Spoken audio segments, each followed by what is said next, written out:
లోకహితం కోరుకునే గో బ్రాహ్మణులకు అల్లా చల్లని చూపు అందరి యందు ప్రసరించాలని ప్రార్థించే ఇస్లాం మత పెద్దలకు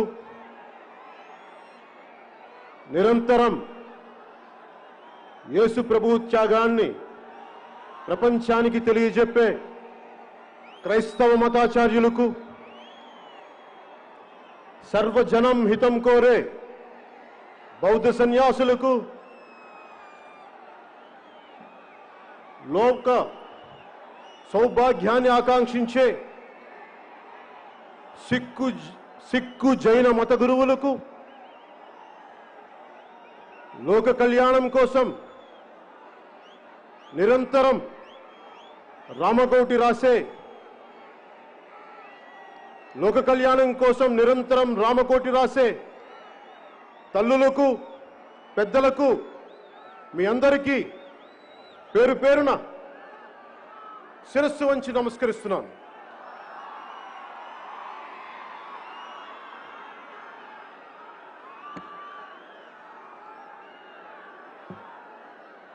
రాష్ట్రం నలుమూలల నుంచి,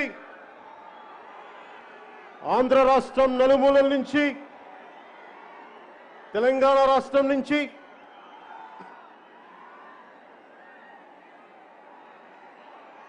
జనసేన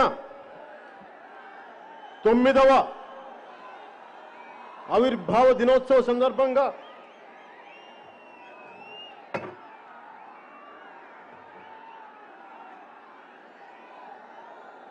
ఆంధ్ర రాజధాని అమరావతిలోని మంగళగిరి తాడేపల్లి మండలంలోని ఇమ్మటం గ్రామం పంచాయతీలో దామోదరం సంజీవయ్య గారి కళా ప్రాంగణానికి విచ్చేసిన కొదమ సింహాల్లాంటి జన సైనికులకు, ఆడబెబ్బులి లాంటి వీర మహిళలకు,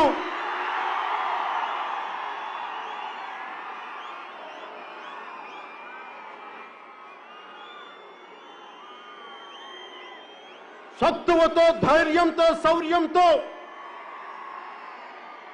స్థానిక పంచాయతీ ఎన్నికల్లో పోటీ చేసిన సరికొత్త తరం ఎంపీటీసీ అభ్యర్థులకు, పంచాయతీ అభ్యర్థులకు, జడ్పీటీసీ అభ్యర్థులకు, పోటీ చేసిన వారికి, గెలిచిన వారికి ప్రతి ఒక్కరికి నా హృదయపూర్వక నమస్కారాలు తెలియజేసుకుంటున్నాను.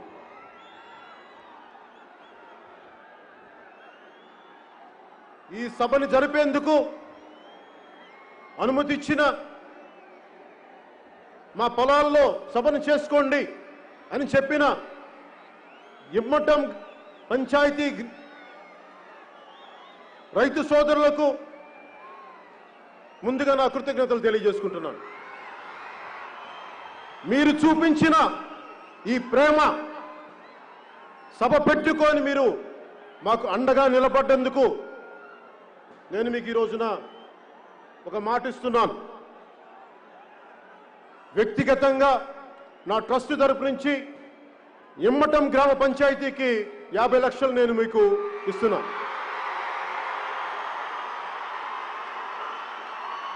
మా జనసేన నాయకుల ద్వారా మంగళగిరి మన పార్టీ ఆఫీస్లో ఒక ప్రోగ్రాంలో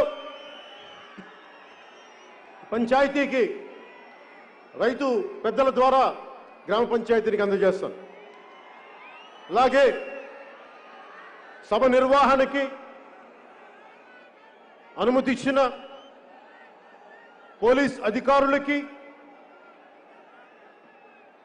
ట్రాఫిక్ క్రమబద్ధీకరణ చేసిన పోలీస్ అధికారులకి, సోదరులైన మా పోలీస్ కానిస్టేబుల్స్కి, తోటి భీమ్లా నాయకులైన మా ఎస్ఐలకి,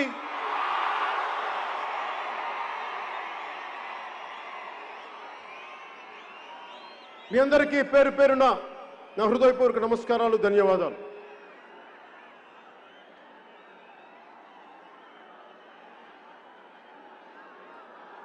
పార్టీ మొదటి నుంచి నిలకడగా వెన్నంటే పార్టీ కార్యక్రమాలను చూసుకుంటూ పార్టీ ప్రోగ్రామ్స్ కమిటీ చైర్మన్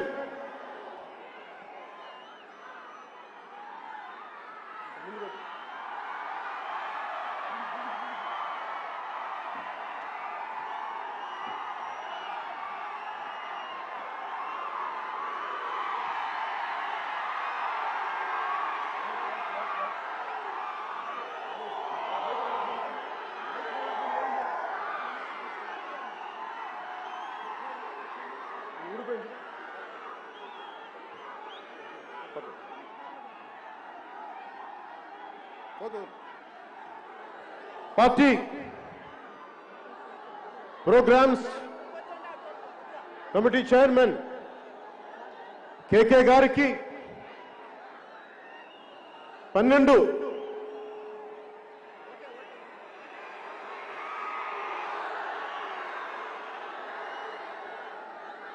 కమిటీలకి సభ్యులకు నెల రోజుల నుంచి మీరు కష్టపడ్డారు సభను చేయడానికి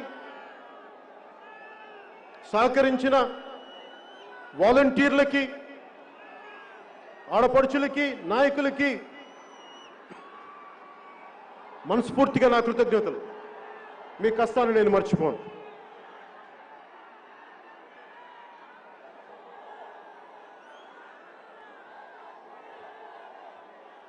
రాష్ట్ర క్షేమం రాష్ట్ర అభివృద్ధి బాగుండాలని నిరంతరం కృషి చేస్తున్న పత్రికాధిపతులకి జర్నలిస్ట్ సమాజానికి ఎలక్ట్రానిక్ మీడియా రంగానికి సామాజిక మాధ్యమాల్లో నిష్పక్షపాతంగా అభిప్రాయాలు తెలియజేస్తూ సూచనలు తెలియజేస్తూ ఉన్న రాజకీయ విశ్లేషకులకి సీనియర్ జర్నలిస్టులకి నా హృదయపూర్వక నమస్కారాలు. జనసేన మద్దతుదారులకి ఆశేష ప్రజానీకానికి ప్రసార మాధ్యమాల్లో సామాజిక మాధ్యమాల్లో ప్రపంచం మొత్తం వీక్షిస్తున్న తెలుగు వారికి ప్రతి ఒక్కరికి పేరు పేరున నా హృదయపూర్వక నమస్కారాలు. పార్టీ ఎప్పుడు నిర్మాణం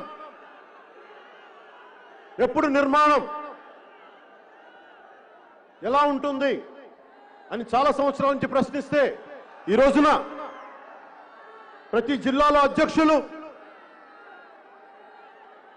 మా జిల్లా అధ్యక్షులకి మండల అధ్యక్షులకి కార్యవర్గానికి పేరు పేరున ప్రతి ఒక్కరికి నా హృదయపూర్వక నమస్కారాలు. మా జనరల్ సెక్రటరీస్కి పేరు పేరున ప్రతి ఒక్కరికి నా హృదయపూర్వక నమస్కారాలు. పిఏసి సభ్యులకి నా హృదయపూర్వక నమస్కారాలు. రాజకీయాల పట్ల దేశభక్తి పెంపొందించుకునే సమయంలో నాకు సరైన మార్గం చూపించిన మా సోదరుడు, నేను ఈ రోజున రాజకీయాల మీద పాలసీ మీద అవగాహన ఎంతో కొంత మాట్లాడుతున్నానంటే దానికి కారణం నాగబాబు గారు.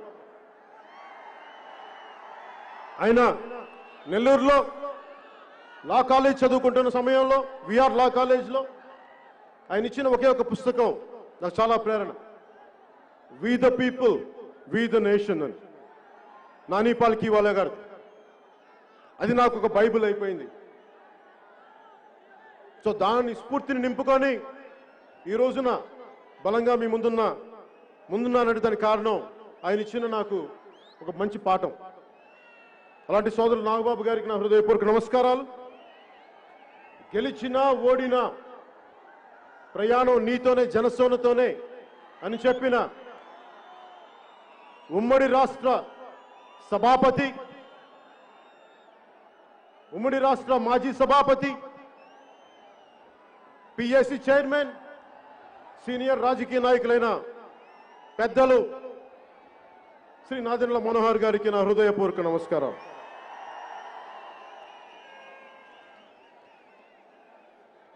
పార్టీ పెట్టినప్పటి నుంచి పార్టీ పెట్టక ముందు నుంచి కూడా 2008 నుంచి కూడా నా వెన్నంటే ఉన్న హనీఫ్కి, శంకర్ గౌడ్ గారికి, జనసేన పార్టీ ఉపాధ్యక్షులు మహేందర్ రెడ్డి గారికి, తెలంగాణ కార్యవర్గానికి,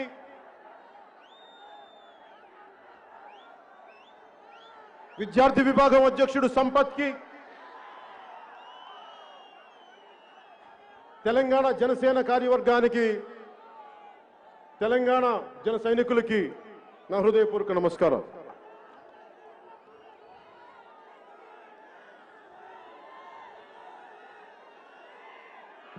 ఈ 9వ ముఖ్య అంశాల్లోకి వెళ్ళబోయే ముందు ఒకసారి మన గురించి మనం విశ్లేషించుకుందాం. ముఖ్యంగా ఈ సందేశం జన సైనికులకు, క్రియాశీలక కార్యకర్తలకు, వీర మహిళలకు నా చిన్న సందేశం.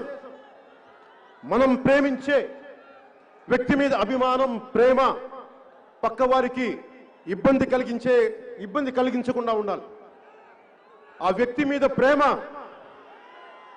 మీ తల్లిదండ్రులకి ఇబ్బంది కలిగించకూడదు, మీ కుటుంబ సభ్యులకి బరువు అవ్వకూడదు. ఆ వ్యక్తి మీద అభిమానం, ప్రేమ దేశం వైపు, సమాజం వైపు మళ్లించండి. వీర మహిళలకి, నేను వీర మహిళ అని ఎందుకు మహిళా విభాగానికి పేరు పెట్టానంటే, నేను ఆదిశక్తిని ఆరాధించేవాడిని. పురాణాల్లో కామ, క్రోధ, లోభ, మద, మోహ, మాత్సర్యంతో తలకెక్కి పురుష దేవతల్ని కూడా ఓడించి ఇబ్బందులు పెట్టి, అలాంటి దేవతలు కూడా తిరిగి శరణు వేడుకునేది ఆదిశక్తిని. ఆ ఆదిశక్తి మళ్ళీ శక్తి ఇచ్చి పురుష దేవతలకు యుద్ధం చేయమని పంపిస్తుంది. అలాంటి ఆదిశక్తి ప్రతిరూపాలైన మా వీర మహిళలకి, ఆడపడుచులకి నా హృదయపూర్వక నమస్కారాలు. చరిత్రలో చదువుకున్నాం, ఖడ్గతిక్కన యుద్ధం నుంచి పారిపోతే తల్లి, భార్య ఇద్దరు పసుపు గాజులు పిచ్చి స్వాగతం పలుకుతారు. ఈ లోకంలో, ఈ సమాజంలో మగవాళ్ళు మగవాళ్లగా ప్రవర్తించకపోతే వీర మహిళలే గుండెల్లో శౌర్యం నింపాలి, వాళ్లే మార్పును తీసుకురావాలి. అలాంటి వీరత్వం చూపించే ఆడపడుచులకు, ఆదిశక్తితో సమానం లాంటి వీర మహిళలకు నా గుండె లోతుల్లోంచి మీ కృతజ్ఞతలు తెలియజేసుకుంటున్నాను.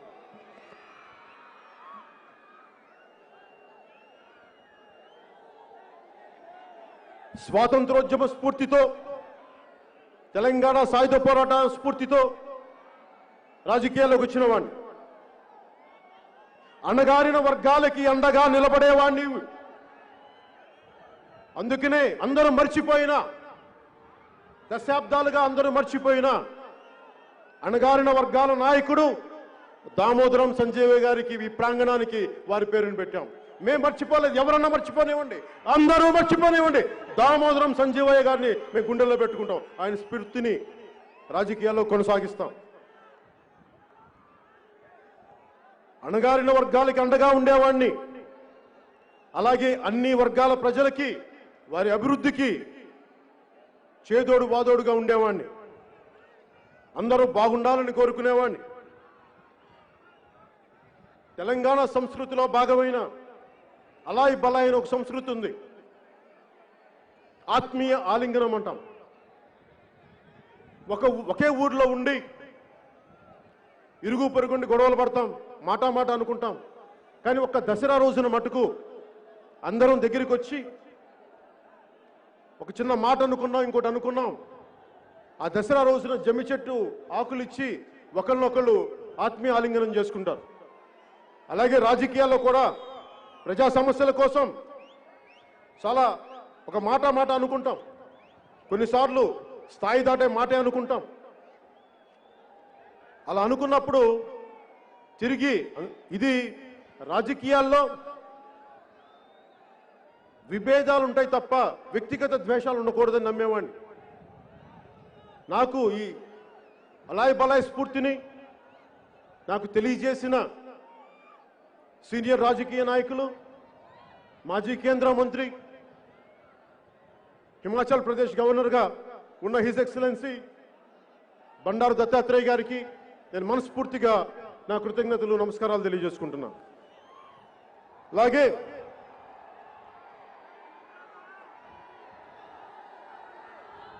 ఉభయ రాష్ట్రాల్లోని భారతీయ జనతా పార్టీ అధ్యక్షులిద్దరికి, శ్రీ సోము వీర్రాజు గారికి, శ్రీ బండి సంజయ్ గారికి కూడా నా నమస్కారాలు తెలియజేసుకుంటున్నాను. ఉభయ రాష్ట్రాల్లోని కాంగ్రెస్ నాయకులకు, కార్యకర్తలకు కూడా నా హృదయపూర్వక నమస్కారాలు. సిపిఐ సిపిఎం నాయకులైన మధు గారికి, రామకృష్ణ గారికి, వారి నాయకులకి, వారి కార్యకర్తలకు కూడా నా నమస్కారాలు. సోదరులు కల్వకుంట్ల తారక రామారావు గారికి, టిఆర్ఎస్ నాయకులు, మంత్రివర్యులు, అలాగే టిఆర్ఎస్ అధినాయకత్వానికి, వారి నాయకులకు, వారి కార్యకర్తలకు కూడా నా హృదయపూర్వక నమస్కారం. తెలంగాణ రాష్ట్రంలో, తెలంగాణ రాష్ట్ర సాధనలో క్రియాశీలకంగా వ్యవహరించిన మాజీ మంత్రివర్యులు, తెలుగు ప్రజల ఐక్యతను కోరే, మనసారా ఆకాంక్షించే డాక్టర్ విజయరామారావు గారికి కూడా నా నమస్కారాలు.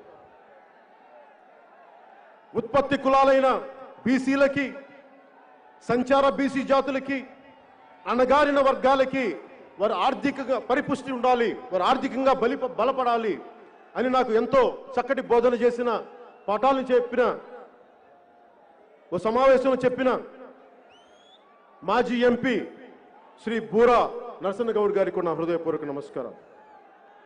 తెలంగాణ, ఆంధ్ర మేధావులకు, సామాజిక కార్యకర్తలకు కూడా నా నమస్కారం. అలానే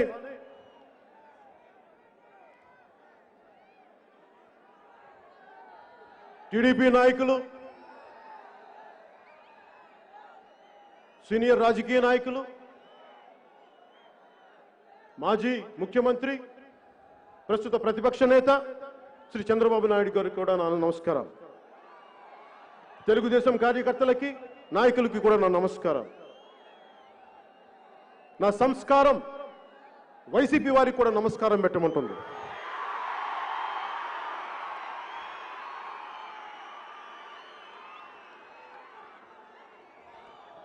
వైసీపీ నాయకులకి, కార్యకర్తలకు కూడా జనసేన 9వ ఆవిర్భావ దినోత్సవ సందర్భంగా మీ అందరికీ నా హృదయపూర్వక నమస్కారం.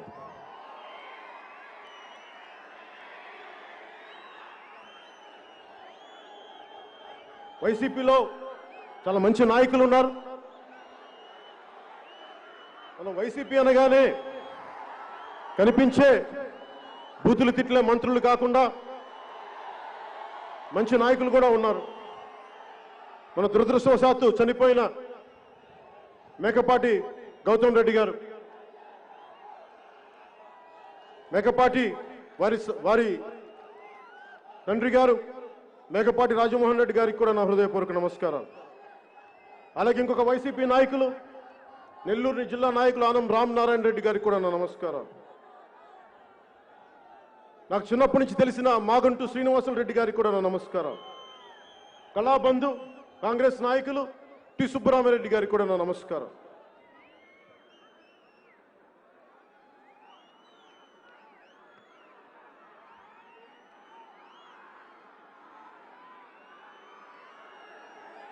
నమస్కారాల పర్వం పూర్తయింది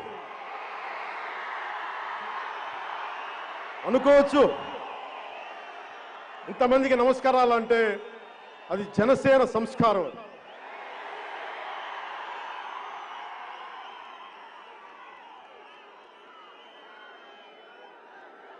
ఒక పార్టీని నడపడం అంటే, మీరు ఇక్కడ ఉండి నన్ను రమ్మంటే ఎలాగా, మీద వాళ్ళు కనిపించొద్దా, మీరు పక్కన చూడండి పంపిస్తాం. ఒక పార్టీని నడపడం అంటే ఏంటి? ఒక పార్టీ నడపడం అంటే వేల కోట్లు ఉండాలా? ఏముండాలి ఒక పార్టీ నడపడానికంటే? ఒక బలమైన సైద్ధాంతిక బలం ఉండాలి.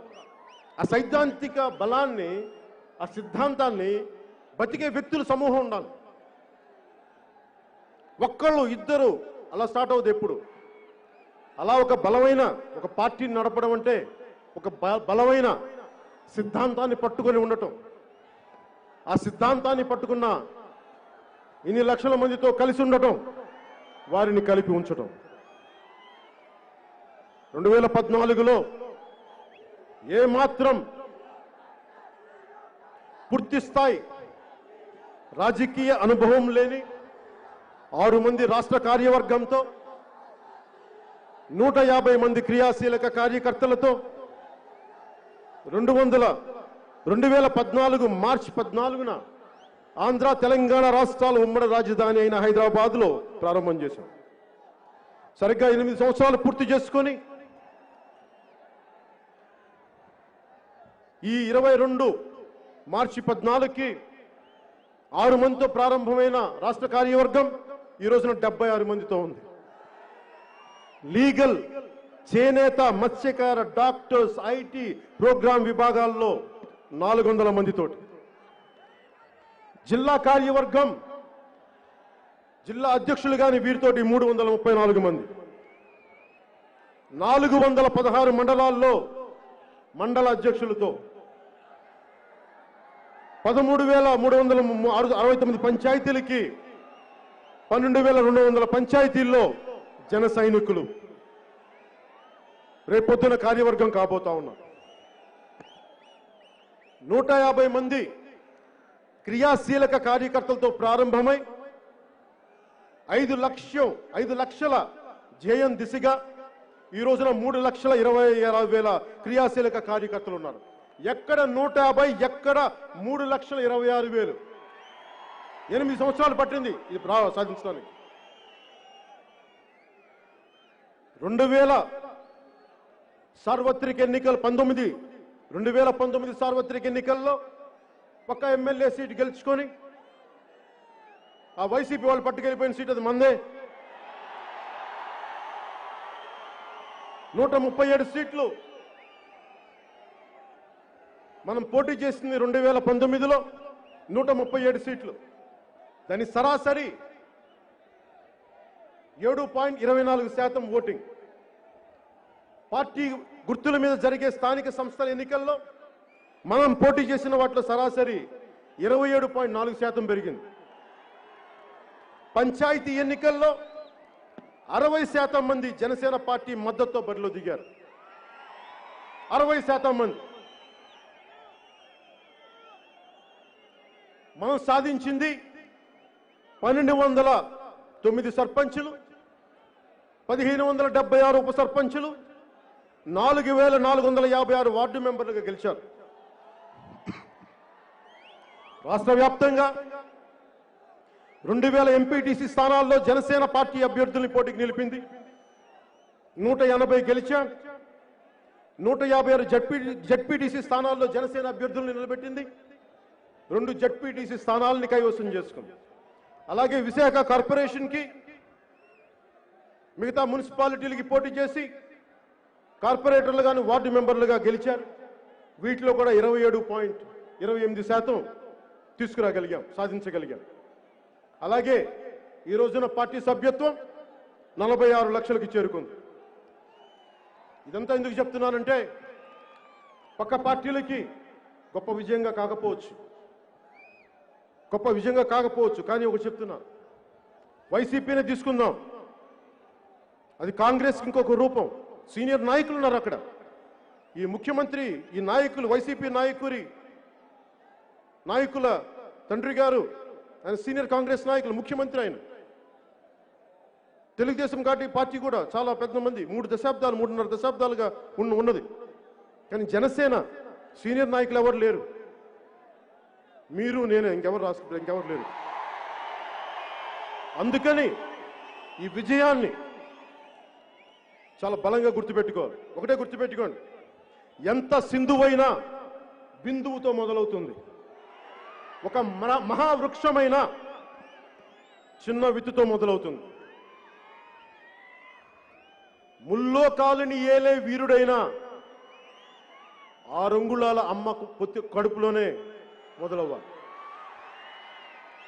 7 నుంచి 27%కి, ఆ 27 నుంచి రేపొద్దున ప్రభుత్వాన్ని స్థాపించే శాతానికి ఎదగబోతున్నాం.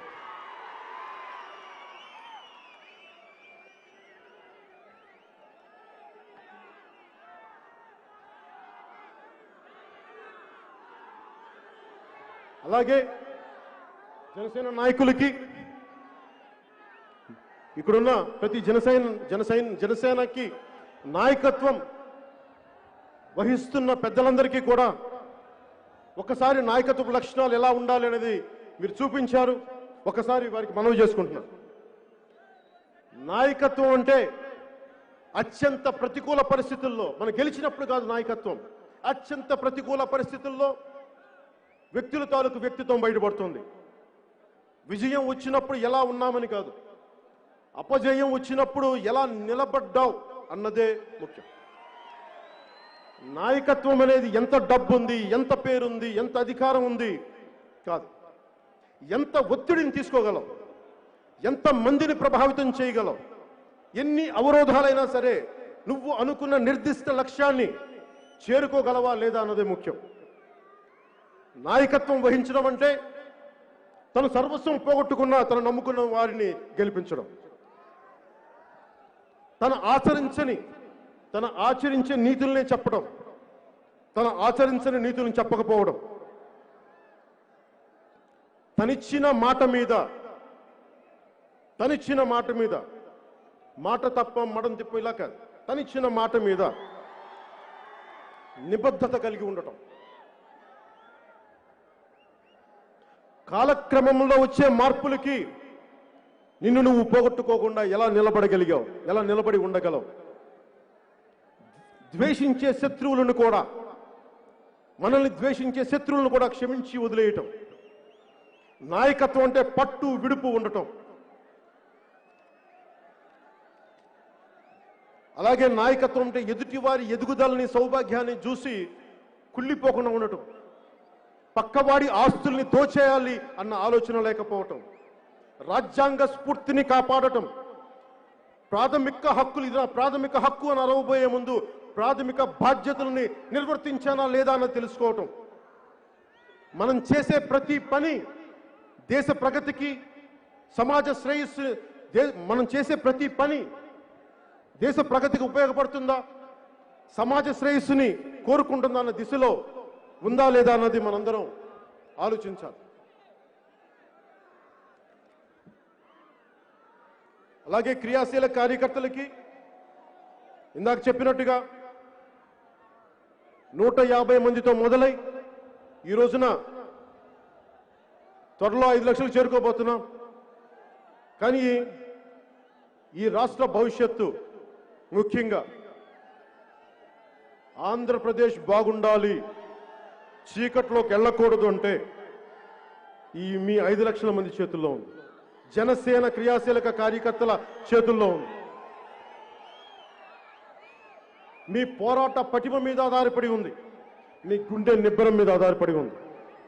నేను నడిచి చూపిస్తాను, మీరు నడవండి. చాలా అరుదుగా స్వాతంత్రం రాకముందు ఒక కొత్త తరానికి, జాతికి నిర్దేశించే అవకాశం వచ్చింది. 1970లో ఎమర్జెన్సీ టైంలో దేశం రాజకీయ ఒడిదుడుకులు ఉన్నప్పుడు ఒక కొత్త దిశానిర్దేశం చేయగలిగే అవకాశం వచ్చింది ఒక తరానికి. అలాగే 2022కి ఈ చీకటి పాలనని అంతమొందించడానికి, దాని వెలుగులోకి తీసుకురావడానికి ఒక అవకాశం వచ్చింది. ఇలాంటి సామాజిక జాతి ప్రగతి కోసం నిర్మాణం చాలా అరుదుగా చరిత్రలో వస్తాయి. దీన్ని సద్వినియోగం చేసుకుందాం.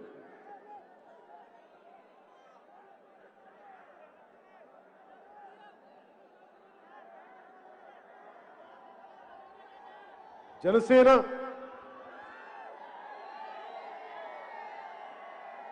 మీరు లేకపోతే, జన సైనికులు లేకపోతే జనసేన లేదు, పవన్ కళ్యాణ్ లేడు. వీర మహిళలు లేకపోతే జనసేన లేదు, పవన్ కళ్యాణ్ ఉన్నాడు. మీరందరూ ఉంటేనే మన నాయకులందరూ ఉంటారు. మీరందరూ స్ఫూర్తిస్తేనే మేము బలంగా పనిచేయగలం.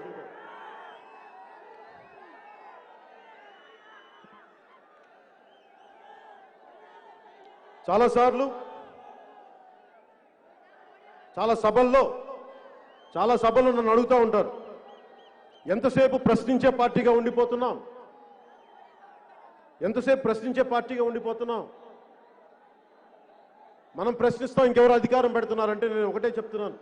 ఈ రోజున చాలామంది మన నాయకులు కూడా 2-3 సార్లు సందర్భాల్లో ప్రస్తావిస్తూ ఉంటారు, చాలా సందర్భాలు నేను వింటూ ఉంటాను.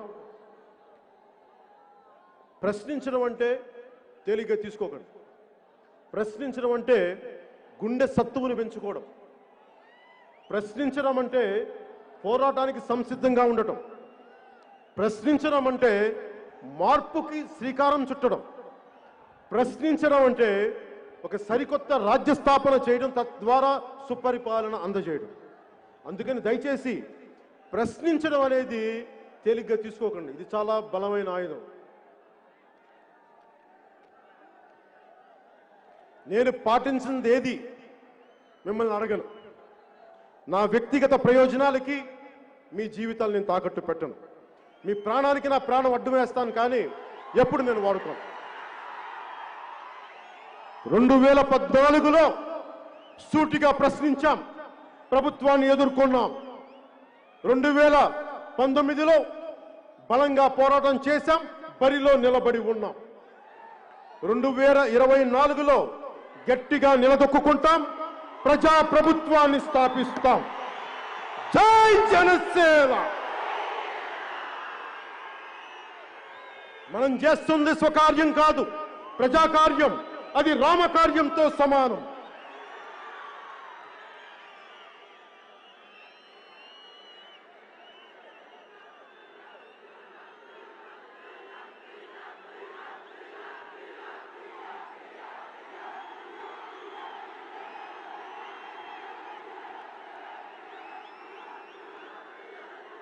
దానికి ఇంకా టైము.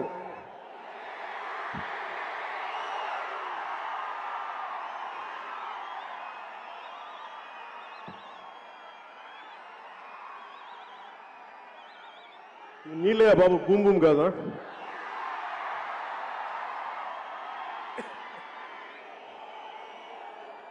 సరే, మనం దేనికోసం అయితే వచ్చామో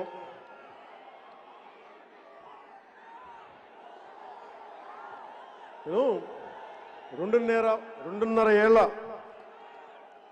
వైసీపీ పాలన గురించి మాట్లాడేటప్పుడు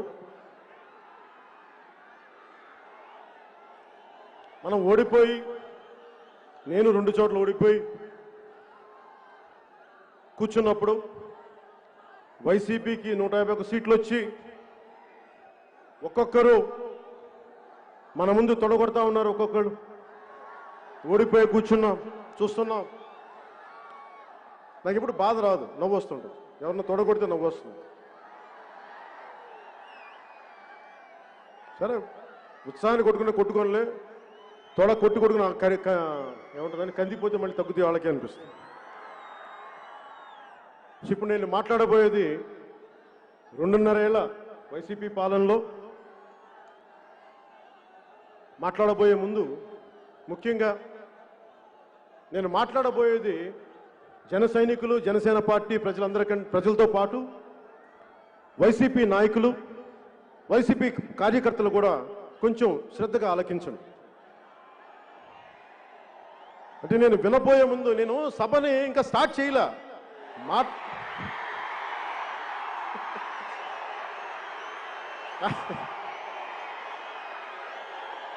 నేను ఎవరు చెప్తా ఉన్నారు, బయలుదేరబోయే లోపు నన్ను వైసీపీ నాయకులు, మంత్రులు తిట్టడం స్టార్ట్ చేశారంట. ఏదో అల్లంపల్లో వెల్లుల్లిపాయ ఏదో ఉంటుంది కదా, వెల్లంపల్లి, వెల్లుల్లిపాయ, బంతి, చామంతి, పూబంతి, గోడ కొడితే తిరిగి రాని బంతి, అవంతి, వీళ్ళేదో మాట్లాడుతున్నారంటే నేను చెప్పా, ఇంకా మాట్లాడలేదు కదా, ఏంటి వాళ్ళు తొందర ఏంటన్నా. సరే, సో బంతి, చామంతి, వెల్లంపల్లి, వెల్లుల్లిపాయ గురించి మళ్ళీ మాట్లాడుకుందాం ఇంకా సమయం.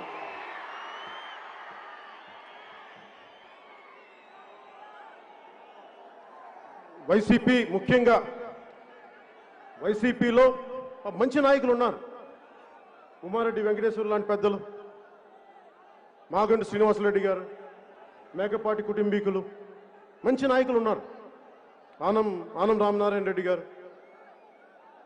సో నాకు వాళ్ళందరినీ హర్ట్ చేయాలని లేదు. అలాగే మనం ఎంత కమిటెడ్గా ఉంటామో, మన జన సైనికులు ఎలా ఉంటారు, వాళ్ళు కూడా మంచి కార్యవర్గం ఉండుంటుంది కదా, లేదంటే గెలవరు కదా. సో నాకు వైసీపీ కార్యకర్తలను కూడా నాకు హర్ట్ చేయడం ఇష్టం లేదు. నాకు మీరంటే గౌరవం ఉంది.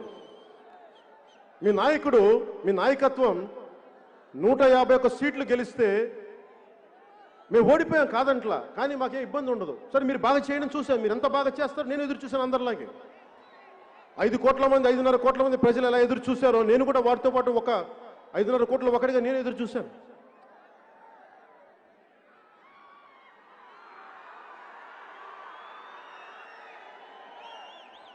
వైసీపీ కార్యకర్తలు కూడా ఆలోచించండి.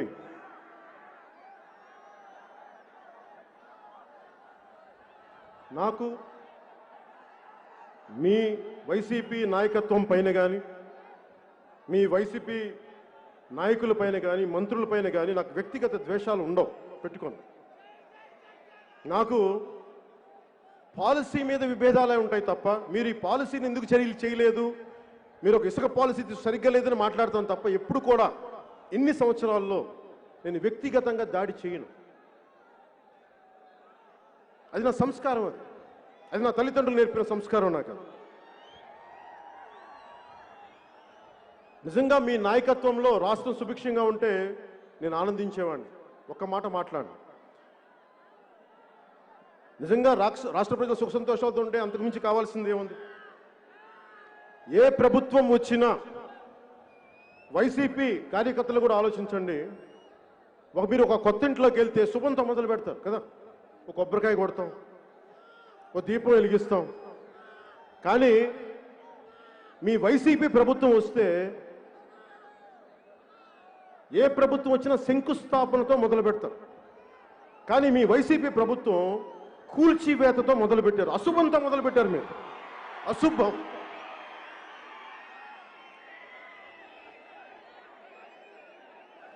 మూడు నెలలకే ఇసుక సమస్య వచ్చి ఇసుక పాలసీ ఇంకా రాకపోవడం వల్ల ఆపేస్తే భవన నిర్మాణ కార్మికులు రోడ్డు మీద పడ్డారు. అంటే దాంట్లో 30 లక్షలు పైచిలుకు భవన నిర్మాణ రంగానికి దానికి అనుసంధానమైన కార్మికుల జీవితాలని మీరు ఒక్క ఇసుక పాలసీతో చిందరవందర చేశారు, రోడ్ల మీద పడేశారు వారి జీవితాలని. 32 మంది నిండు ప్రాణాలని మీ నాయకులు, మీ నాయకత్వం బలిగొంది. దానికి మీరేం సమాధానం చెప్తారు వైసీపీ కార్యకర్తలు? ఈ పాలసీకి సమస్య ఏంటంటే ఇసుక కాంట్రాక్టు ఎవరికి ఇవ్వాలి? ఏ పాలసీ తెస్తే మా వైసీపీ నాయకులకి వేల కోట్లు వస్తాయి అన్న ఆలోచనకి మూల్యం, ఖరీదు 32 నిండు ప్రాణాలు. ఆడపడుచుల్ని మీరు విధవల్ని చేశారు, గుర్తుపెట్టుకోండి. ఇది మీరు చేసిన ద్రోహం. 6 రోజుల నుంచి వరుస క్రమంలో ఇప్పటిదాకా నిన్న మన సభకి ఆటంకం కలిగించేంత వరకు చూస్తే ఇంత నెగిటివ్ మనుషులేంట్రా బాబు, ఇంత విధ్వంసపూరితమైన ఆలోచన విధానం ఏంట్రా బాబు అనిపిస్తుంది. అంటే వీళ్ళు ఏమనుకొని వచ్చారు రాజకీయాల్లోకి? అంటే నేను ఇప్పుడు మీరున్నారు, నేను సభకు వస్తే ఇది చేద్దాం, లేదంటే నేను పెద్ద ఇది చేస్తాను అనుకుంటారు. వీళ్ళు కూడా ఏదో అనుకుని ఉండాలి కదా, వైసీపీ నాయకులు కూడా. ఎవరైనా సరే రాజకీయాల్లోకి వస్తున్నారంటే సమాజం పట్ల చాలా ప్రేమ ఉంటే కానీ రాడు రాజకీయాల్లోకి. అట్లీస్ట్ నేనైతే అది. సో నాకేముంది, చిన్నప్పుడు నేను ప్రతిజ్ఞ చదువుకున్నాను. మీరు కూడా చదువుకొని ఉంటారు చిన్నప్పుడు, ఇప్పుడు చిన్నపిల్లలు కూడా చదువుతూ ఉంటారు. పైడిమర్రి సుబ్బారావు గారు రాసింది ప్రతిజ్ఞ. భారతదేశం నా మాతృభూమి, భారతీయులందరూ నా సహోదరులు. మరి వైసీపీ వాళ్ళు ఏం ప్రతిజ్ఞ చేసుకుని వచ్చుంటారు రాజకీయాల్లో? వాళ్ళు కూడా ఇది ప్రతిజ్ఞ చేసుకోకపోతే ఇంత దరిద్రం చేయరు కదా రాష్ట్రాన్ని. బలమైన ప్రతిజ్ఞ చేసుకుని ఉన్నారు. ఆంధ్రప్రదేశ్ మా సొంత భూమి, ఆంధ్రులందరూ మా బానిసలో, రాజ్యాంగ స్ఫూర్తిని తొంగలో దొక్కుతాం, న్యాయ వ్యవస్థని లెక్కే చెయ్యం, పోలీసుల్ని ప్రైవేట్ ఆర్మీగా వాడేస్తాం, ఉద్యోగుల్ని తిప్పలు పెడతాం, 3 చెరువులు నీళ్లు తాగిస్తాం, నిరుద్యోగులకి మొండి చెయ్య చూపిస్తాం, రాష్ట్ర రహదారుల్ని గుంతలమయం చేస్తాం, ప్రజల ఎన్నో పోసలు ఇరగొడతాం, ఆ ఇరగొట్టేంత వరకు విశ్రమించాం. సహజంగా పెట్టుబడుల్లో వచ్చే పెట్టుబడుల్లో 50% మా వాటా మేము లాక్కుంటాం.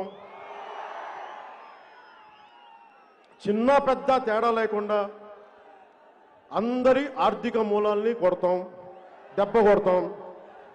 అన్నం పెట్టే రైతన్నల్ని అండగా ఉంటామని చెప్తాం. అధికారంలోకి రాగానే వారిని అప్పులు ఊబిలోకి నెట్టేస్తాం. ఆత్మహత్యలు చేసుకుంటారంటే ప్రోత్సహిస్తాం.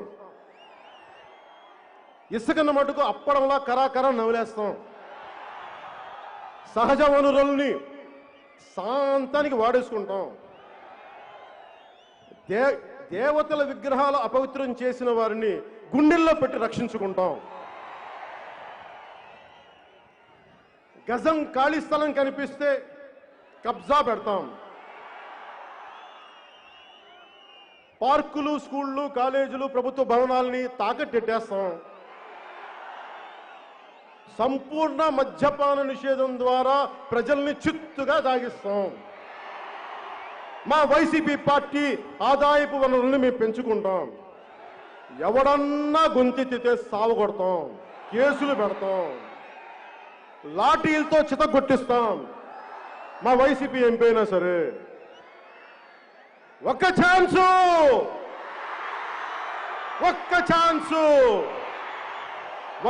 ఛాన్స్ ఇస్తే ఆంధ్రాని 25 ఏళ్ళు వెనక్కి తీసుకుపోతాం. ఇంకొక ఛాన్స్ ఇస్తే స్కూల్కి వెళ్ళే చిన్నపిల్లల చేతిలో చాక్లెట్లు లాక్కుంటాం.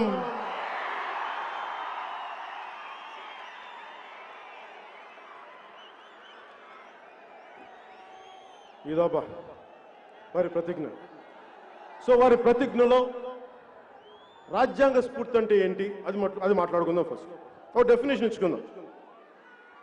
రాజ్యాంగ స్ఫూర్తి అంటే స్వాతంత్రం విడిపోయిన తర్వాత మన దేశాన్ని ఎలా నడపాలి, మన కులాలు, మన సంస్కృతులు, మన మతాల మధ్యలో ఒక సమతుల్యత ఎలా పట్టుకురావాలి, జాతీయత అనేది ఎలా తీసుకురావాలి, ఇంత విభిన్నమైన సంస్కృతుల మధ్య, భాషా విభేదాల మధ్య దేశంగా ఎలా పటిష్టంగా ఉంచాలి అని పెద్దలు బాబు రాజేంద్ర ప్రసాద్ గారి అధ్యక్షతన, అంబేద్కర్ గారు చైర్మన్గా, అల్లాడి కృష్ణస్వామయ్య గారు లాంటి నిష్ణాతులు, ఎందరో మహానుభావులు దాదాపు 2 సంవత్సరాలు కష్టపడి రాజ్యాంగాన్ని ఇచ్చారు. దాంట్లో అందరికీ మన భారత రాజ్యాంగం మతపరంగా కానీ కులపరంగా కానీ ఎలాంటి వివక్ష చూపించదు. ఓట్లేసిన తర్వాత మీరు మా గతంలో ఓట్లు వేయలేదు కాబట్టి మీకు ఈ పని చెయ్యం అని చెప్పదు రాజ్యాంగం. సో రాజ్యాంగ స్ఫూర్తి అన్నీ ఏదైతే పిల్లర్స్ ఉన్నాయో, మూల స్తంభాలు, ఈ వ్యవస్థను మేము సంరక్షించుకుంటామని. దీంట్లో సర్దార్ వల్లభాయ్ పటేల్ గారి మాటలు, ఆయన భారతదేశాన్ని యూనియన్గా చేయడానికి ఆయన పడ్డ తపన, అన్ని 500 పైచిలకు ప్రిన్స్లే స్టేట్స్ని అందరి దగ్గరికి వెళ్ళి ఆయన అడిగింది మాట్లాడుతుంటే, మా రాజ్యాలను మేము ఎందుకు ఇవ్వాలి, మేము ఇండియన్ యూనియన్ ఎందుకు జాయిన్ అవ్వాలంటే రకరకాలుగా మాట్లాడి కన్విన్స్ చేసి ఆయన చెప్పింది కూడా, మీకు రాజభరణం ఇస్తాం అని అంటే వాళ్ళు రాజభరణం కోసం ఒప్పుకోలేదు కానీ రాజభరణాన్ని కూడా పాప యాక్సెప్ట్ చేశారు. వాళ్ళు ఆ రోజున ఆ రాజులు కానీ ఒప్పుకోకుండా ఉండుంటే ఈ రోజున భారతదేశం ముక్కలుగా ఉండే పరిస్థితి. సో ఆయన అడిగారు, మేము ఎలా నమ్మమంటే, నేను భారతదేశపు ప్రభుత్వ ప్రతినిధిగా చెప్తున్నా, మీరు నన్ను నమ్మాలి. ఆ నమ్మకం ప్రకారం నిలబడ్డారు. నిలబడి భవిష్యత్తులో రాజభరణం తీసేస్తామంటే ఆయన అన్న ఒకే ఒక మాట, ప్లెడ్జ్ స్టివర్డ్, మనం చట్టసభల్లో కూర్చొని ఒక మాట ఇచ్చిన తర్వాత, చట్టసభల్లో మనం కూర్చొని ప్రజాప్రతినిధులుగా ఒక మాట ఇచ్చిన తర్వాత, దాని మీద మనం ఒప్పందం మీద సంతకాలు పెట్టుకున్న తర్వాత, దానిని మనం ఆనర్ చేయకపోతే, దాన్ని పాటించకపోతే మనకి సభల్లో కూర్చునే అర్హత లేదు మనకని సర్దార్ వల్లభాయ్ పటేల్ గారు చెప్పారు.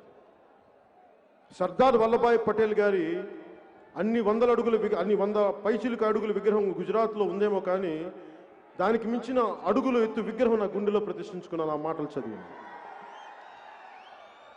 అంటే ఈ రోజున వైసీపీ చేసింది మొట్టమొదటిగా ఈ పీపీఎస్ క్యాన్సిల్ చేయటం. 3 ముఖ్యమైన పనులు చేశారు రాగానే. గత ప్రభుత్వం చేసిన పనులు, గత ప్రభుత్వం ఏ పనులనైతే సంతకం పెట్టిందో, ఒప్పందం చేసుకుందో, అందరూ కూర్చొని ఏం చేశారు, అమరావతి అనేది మా రాజధాని, ఈ రాజధానిని అందరూ ఒప్పుకుంటున్నాం. సో అమరావతి అనేది రాజధానిగా చేసి ఆంధ్రాకి రాజధాని ఒప్పుకున్న తర్వాత ప్రతిపక్షంలో ఉండి ఇప్పుడున్న ముఖ్యమంత్రి కూడా ఒప్పుకుంటేనే అది ముందుకెళ్ళింది. దానికి ప్రధానమంత్రి నరేంద్ర మోదీ గారు వచ్చారు.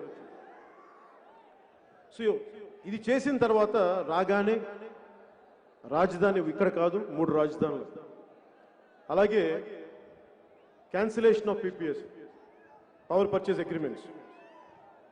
మేము ఆ ప్రభుత్వం చేసుకుంది కానీ మా ప్రభుత్వంతో సంబంధం లేదు అంటే ఒకటి అర్థం చేసుకోవాలి, గవర్నమెంట్ అంటే కంటిన్యూటీ ఆఫ్ పాలసీ. మీరు వచ్చి ప్రభుత్వాలు రాజు మారినప్పుడల్లా రాజధానులు మారవు, ముఖ్యమంత్రులు మారినప్పుడల్లా పాలసీలు మారవు. ఆ పాలసీలో తప్పొప్పులుంటే సరిచెయ్యాలి, ముందుకు తీసుకెళ్ళాలి తప్ప మేము చెయ్యం, మేము వేరే పాలసీలు అంటానంటే అది కుదరదు. అలాగే ముందుగా అమరావతికి రాజధాని మీదే తీసుకుంటానంటే నేను తెలుగుదేశం పార్టీకి భారతీయ జనతా పార్టీతో కలిసి జనసేన 2014న వారికి మన మద్దతు తెలిపి వారి విజయానికి మన వంతు సహకారం అందించాం. మరి రాజధాని విషయంలో ఇక్కడ పెనుమాక కానీ, ఉండవల్లి గ్రామ ప్రజలు కానీ, ఇంకా మిగతా గ్రామాల్లోని రైతులందరూ మాకు భూములు ఇవ్వడం ఇష్టం లేదు రాజధాని కంటే, నేను వారి వెంట నిలబడ్డాను. ఆ రోజు నా ప్రభుత్వాన్ని ఒకటే ప్రశ్నించాను, మీరు అంచెలంచెలుగా మీరు రాజధాని నిర్మించండి. ఇది నేను వారికి మద్దతు ఇచ్చిన వ్యక్తిని. నేను మద్దతు ఇచ్చిన ప్రభుత్వానికి నేను చెప్పాను మీరు అంచెలంచెలుగా వెళ్ళండి. నేనే గొంతెత్తినప్పుడు ఈ రోజున 3 రాజధానులు అని చెప్పే వైసీపీ మంత్రులు కానీ, వారి నాయకత్వం కానీ ఆ రోజు మీరు ఎందుకయ్యా చెప్పలేదు? మీరు గాడిదలా కాస్తున్నారు. మీరు ఆ రోజున ప్రతిపక్షంలో ఉండి గాడిదలా కాస్తున్నారు. మీరు ఆ రోజే మీ బుర్ర ఏమైంది? మీ బుద్ధి ఎక్కడ ఉంది? ఆ రోజున గాడిదలు కాసే పనులు మీరు ఏం చేస్తున్నారా? ఆ రోజున మీరు ఆ రోజు చెప్పించలేకపోయారా? మీ వైసీపీ నాయకుడు సత్యనపేట ఏదో నరసరావుపేట మర్చిపోయిన ఆయన నియోజకవర్గం ఏంటో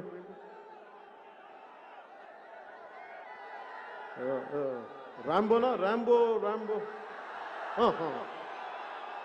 అదే రాంబాబు గారు వారి అమ్మాయి పెళ్లికి నన్ను పిలిచినప్పుడు, అప్పుడు వీళ్ళు ప్రతిపక్షం ఉన్నప్పుడు, ఆయన ఓడిపోయినప్పుడు ఆ పెళ్లిలో పక్క తీసుకు చెప్పుండొచ్చు కదా నాకు, కళ్యాణ్ గారు మాకు అది ఇష్టం లేదండి, పోనీ ఏకవచనంతో మర్యాద ఏదో ఒకటి చెప్పండి, మేము 3 రాజధానులు ఆ రోజు చెప్పుండొచ్చు కదా. బిడ్డ పెళ్లికి పిలిచిన వ్యక్తులు ఆ రోజున 3 రాజధానుల గురించి ఎందుకు మాట్లాడలేదు? మీరు ఒక్కళ్ళు మాట్లాడలేదు ఆ రోజున. ఆ రోజు మీరు మాట్లాడిందల్లా ఏ కంపెనీకి ఇస్తున్నారు ఇది అనుకున్నారన్న. పైగా ఇప్పుడున్న ముఖ్యమంత్రి 32,000 కాదు ఇంకొక 1000 ఎకరాలు అదనంగా ఇమ్మన్నారు ఆయన.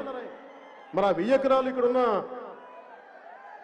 ఈ రామకృష్ణారెడ్డి గారి అనుకుంటా అది చెప్పారు. అలాగే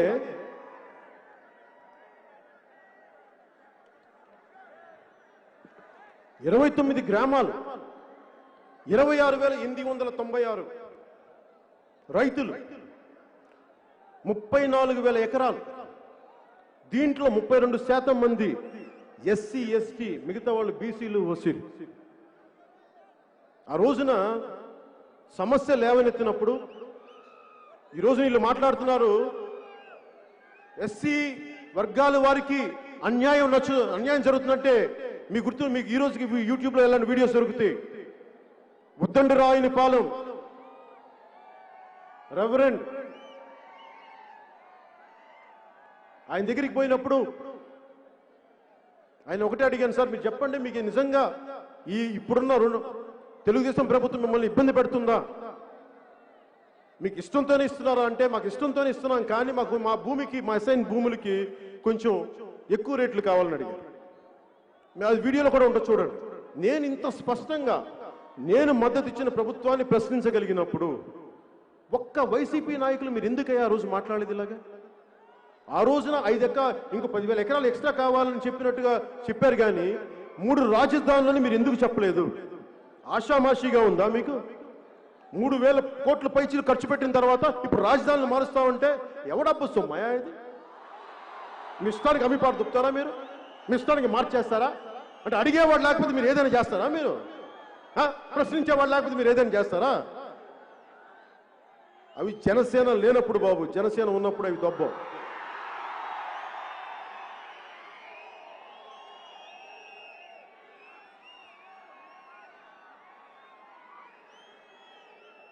ఈ రోజున అమరావతి రైతులకి చెప్తున్నా,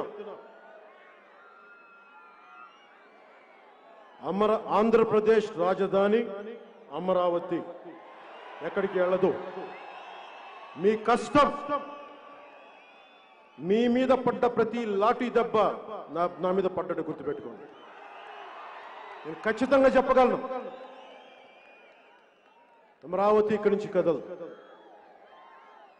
అలా అని చెప్పి మిగతా ప్రాంతాలను వదిలేస్తామని కాదు. మీకు ఇచ్చాం మాట, చట్టసభల్లో మాట ఇచ్చారు. రాజ్యాంగం చట్టసభలో ఇచ్చిన మాటని మీరు నిలబెట్టుకోకపోతే ఒకటి అడగండి, శాసనాలు చేసేవాళ్ళు శాసనాల్ని పాటించకపోతే నేను ఈ మాట ఎందుకినా? చిన్న పిల్లడు కూడా అడగండి. అంటే మీరు శాసనాలు చెప్తారే తప్ప పాటించరా? అవన్నీ కుదరవు. అలాగే అమరావతి రాజధాని నేపథ్యంగా న్యాయ వ్యవస్థకి ఇలా అరుపుల వల్ల ఇలా అరుపుల వల్ల ఏం ప్రయోజనాలు రావు. ఆగండి, మీకు ఇదే ఈ ఉత్సాహం తగ్గించుకోండి. ఈ అరుపుల వల్ల ప్రయోజనాలు ఏం రావు. ఆగండి, కూర్చో. నాకు ఆనందం రాదు, కూర్చో. ఈ అమరావతి నేపథ్యంలో న్యాయ వ్యవస్థను కూడా తప్పుపట్టే స్థాయికి వెళ్ళిపోయింది వైసీపీ ప్రభుత్వం. న్యాయ వ్యవస్థని కూడా, ఈ దేశానికి మూల స్తంభాలైన న్యాయ వ్యవస్థ, అందులోని వ్యక్తులు వ్యక్తిగతంగా నీకు నచ్చచ్చు నచ్చకపోవచ్చు, కానీ వ్యవస్థను మటుకు ప్రశ్నించే హక్కు లేదు. ఆంధ్రప్రదేశ్ ప్రభుత్వాన్ని తిట్టే హక్కు నాకు, ప్రభుత్వ వ్యవస్థను తిట్టే హక్కు లేదు, వ్యక్తులను తిట్టే హక్కు ఉంది నాకు. వైసీపీకి కూడా మీకు తెలుసుకోవాల్సింది, వ్యక్తులను మీరు దాడి చేస్తూ ఉన్నారు. ఈ పద్ధతి మీరు చేసుకుంటే ఏమవుతుందంటే, మీ చట్టాలను మీరే పాటించినప్పుడు మీకు న్యాయ వ్యవస్థను ప్రశ్నించే హక్కు మీకు ఎక్కడదయా? మీకు వాడు ఎలాంటి మాటలంటే, ఎంత ఒళ్ళు పొగరం మాటలంటే, ముఖ్యంగా అందరూ చెప్పట్లేదు వైసీపీ నాయకులు, దయచేసి ఈ చూస్తున్న వాళ్ళు కూడా మీరు దయచేసి అర్థం చేసుకోండి. నేను వైసీపీ నాయకులు అంటున్నానంటే మాట్లాడిన నాయకుల గురించే మాట్లాడుతాను. మాట్లాడిన నాయకుల మీద నాకు గౌరవం ఉంది, నేను మీ గురించి మాట్లాడలేదు. ఒక్కొక్కళ్ళు ఏం మాట్లాడారంటే, హైకోర్టు ఒక పార్టీ బ్రాంచ్ ఆఫీస్గా మారింది. అసలు ఎలా తిట్టారంటే, తిట్టి సోషల్ మీడియాలో తిట్టడం, బూతులు తిట్టడం, అమెరికాలో కూర్చొని తిట్టించడం, ఏ స్థాయికి వీరి గూండాగర్ది వెళ్ళిపోయిందంటే, మన ఇళ్లలోకి వచ్చి మన రైతులు కొట్టడం కాదు, న్యాయ వ్యవస్థను శాసించే వ్యక్తులు జీవితాల్లో కూడా వెళ్ళిపోయి తిట్టడం స్టార్ట్ చేశారు. అది వీళ్ళ గూండాతనం. క్రిమినల్స్ రాజకీయాలు వెళ్తే ఇలాగే ఉంటుంది. ఈ తప్పుని మనందరం కలిపి చేసాం, మర్చిపోతాం. నిజానికి ఎంత విసిగిపోయిందంటే కోర్టు కూడా, పోలీసు సంగతి కూడా చెప్తాను.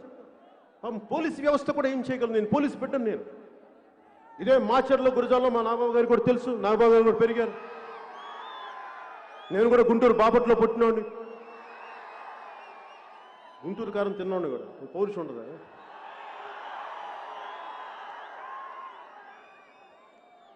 ఇక్కడ పోలీస్ వ్యవస్థ కష్టాలు నాకు తెలుసు.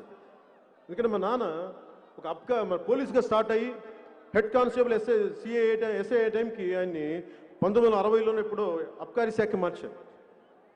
సో ఆయన ఒక అధికారిగా, ఒక ప్రభుత్వ అధికారిగా, అబ్కారీ శాఖ అధికారిగా కొంత నాకు తెలుసు ఆయన కష్టాలు ఎలా ఉంటాయి. అందుకని పోలీస్ డిపార్ట్మెంట్ మీద ఒకసారి వారి ప్రవర్తన మనకి నచ్చకపోవచ్చు, అది వారి వ్యక్తిగతం కాదు. పోలీస్ వ్యవస్థ అనేది ప్రభుత్వానికి ఉపాంగం. అది ప్రభుత్వాన్ని ఎవరు నడిపిస్తున్నారో ఆ వ్యక్తులు చెప్పిందే నడుచుకుంటారు తప్ప, లేదంటే రూల్ బుక్లో ఏముంది అది పాటిస్తారు తప్ప. ఎక్కువ మంది, ఒకరిద్దరు ఉండొచ్చేమో అలా కూడా, నేను వాళ్ళ గురించి మాట్లాడలేదు. ఎక్కువ శాతం మంది ఈ పోలీస్ వ్యవస్థను కూడా నలిపేశారు. 3 సీనియర్ ఐపీఎస్ అధికారులని వైసీపీ ప్రభుత్వం ఇబ్బందులు పెట్టడం వల్ల కోర్టులో నుంచోవలసి వచ్చింది. అసలు రూల్ బుక్ తీయమని అడిగింది కోర్టు. మీరు చూపించండి ఏం మాట్లాడుతున్నారు, ఏం చేస్తున్నారని. చదివించారు అంత పెద్ద సీనియర్ అధికారులకి.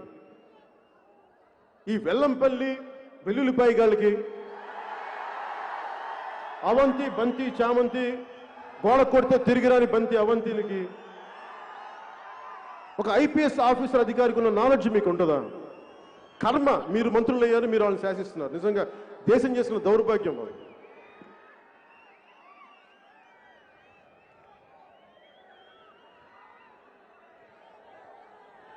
అందరూ ఈ వైసీపీ పాలనలో ముందస్తుగా పారిశ్రామికవేత్తలు దెబ్బతింటంతో పాటు రైతులు పొట్ట మీద కొట్టారు. ఫస్ట్ అమరావతి రైతుల మీద ఏంటి అన్యాయం అని ప్రశ్నించేందుకు న్యాయ వ్యవస్థ మీద తిరగబడ్డారు. వీళ్ళు దాడులు చేశారు. పోలీసులను వాడుకొని పోలీసుల్ని చెడ్డవాళ్ళని చేశారు. పోనీ పోలీస్ జీవితాలను ఏమైనా సుఖంగా ఉంచారా అంటే వారికి జీతబత్యాలు కాదు కదా, కనీసం కరువు బత్యం కూడా సరిగ్గా ఇవ్వట్లేదు, టియ్యేలు ఇవ్వట్ల, జీతాలు తగ్గించేశారు. వీళ్ళ నాయకుడు నేను అధికారంలోకి వస్తే వారాంతపు సెలవు ఇస్తానని చెప్పాడు. వారాంతపు సెలవు లేదు. వారాంతపు సెలవు లేకపోగా వీళ్ళు చేసే ఈ తప్పుడు పనులు, తప్పుడు కోతల వల్ల పోలీసులకి అధిక పని. మన రోడ్ల మీద మనం తిడితే మన రోడ్ల మీదకి వస్తే దాని శాంతి భద్రత మళ్ళీ పోలీసు వ్యవస్థే కదా మాట్లాడాలి. ఆ ఉన్న సెలవు కాదు కదా, 12 గంటల పనికి వాళ్ళు 24 గంటల పనులు చేస్తారు పోలీసు, ఈ వైసీపీ ప్రభుత్వం. ఇవన్నీ కాకుండా మీరు చూస్తే మనం ఎవరన్నా సరే ఇక్కడున్న ఒక ఆడబిడ్డ కానీ, ఒక సగటు వ్యక్తి ఎవరైనా సరే ఇక్కడ మనందరంలో ఒక వ్యక్తి కనుక మనం ఒక పోలీస్ కానిస్టేబుల్ని చొక్కా పట్టుకోగలం, ప్రశ్నించగలం, కానీ భయపడతాం కదా మనందరం. కానీ వైసీపీ నాయకులకి ఆ భయం లేదు.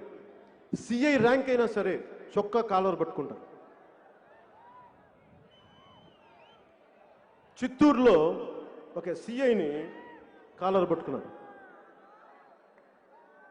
ఇంకో సిఐని విశాఖ ఒక పీఠంలో చొక్కా విప్పి కొడతామని వాళ్ళ మంత్రి ఒకటి బెదిరిస్తాడు. అలాగే కృష్ణలంక మన స్టేషన్లో ఎంపీ కానిస్టేబుల్స్ని కొట్టేశారు. ఇది ఎలా ఉంటుందంటే, నేను ఒక పోలీస్ బిడ్డగా చెప్తున్నా, ఇదే దెబ్బ నా తండ్రికి తగిలితే నా తండ్రి కళ్ళలోకి నేను ఎలా చూస్తాను? మా తండ్రి విధి నిర్వహణ చేస్తుంటే ఒక తప్పుడు ఎమ్మెల్యేనో, ఎంపీనో, గూండానో, ఎమ్మెల్యేనో మా తండ్రిని కొడితే ఏంటిది అనిపిస్తుంది కదా. మరి అలాంటి పోలీస్ శాఖను కొడితే అధికారులు కూడా ఒకవేళ నేను సీనియర్ అధికారిని అనుకుందాం, నేను ఒక ఐపీఎస్ అధికారిని అనుకుందాం, ఒక సిఐని అనుకుందాం నిజ జీవితంలో, నా కింద కానిస్టేబుల్స్లో నా తోటి సిఐనో ఎస్ఐనో కొడితే నా కోపం రాదా? మాట్లాడినప్పుడు ఏం చేస్తాం? వీళ్ళందరూ గూండాల అధికారులు, ఒక సంతకంతో వాళ్ళ జీవితాలు మారిపోతాయి. అందుకని వీళ్ళు కూడా భయపడే స్థాయికి వెళ్ళిపోయారు.